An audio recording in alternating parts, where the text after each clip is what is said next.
Alors Job prit la parole et dit: Ah, si seulement ma souffrance pouvait être pesée, et si l'ensemble de mes calamités pouvait être placé sur une balance, elle serait plus lourde que le sable des océans.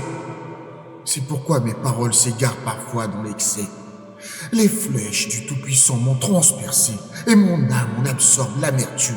Les terreurs de Yahweh se dressent en ligne de bataille contre moi. L'âne sauvage brête-t-il devant une prairie verdoyante? Le bœuf mugit-il près de son fourrage abondant? Peut-on enlever ce qui est insipide et sans saveur? Y a-t-il une quelconque délectation dans le blanc d'un œuf? Ce que mon âme refuse de toucher est désormais mon lot quotidien, même si cela me dégoûte.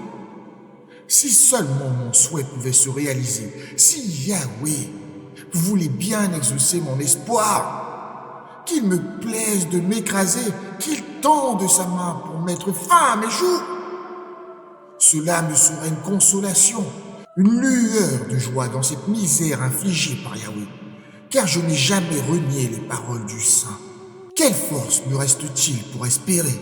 Quelle perspective lorsque ma fin est si proche? Mon endurance est-elle semblable à celle de la pierre? Mon âme a-t-il la robustesse du bronze? Ne suis-je pas abandonné à l'impuissance, privé de tout secours et éloigné du salut? Celui qui souffre mérite la compassion de son prochain, même s'il perdait sa crainte envers le Tout-Puissant. Mais mes frères m'ont trahi comme un torrent fugitif, semblable à un lit de rivière qui disparaît. Au printemps, il est gonflé par les eaux glacées, tourbillonne sous la neige fondue. Mais sous le feu du soleil, il tarit et dans la chaleur, il s'évapore.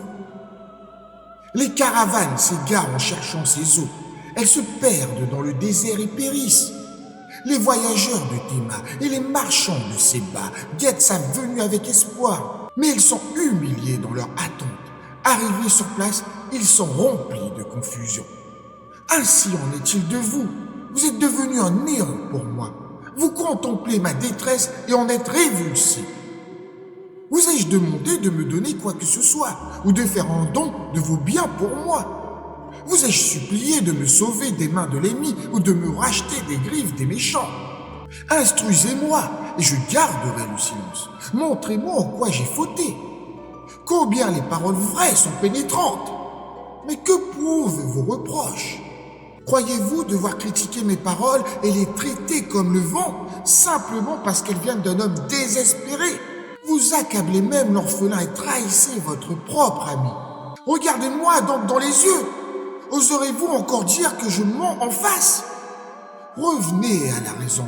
Ne soyez pas injuste. Revenez, car ma cause est juste. Y a-t-il de l'iniquité dans mon discours? Ma bouche ne saurait-elle discerner le mal?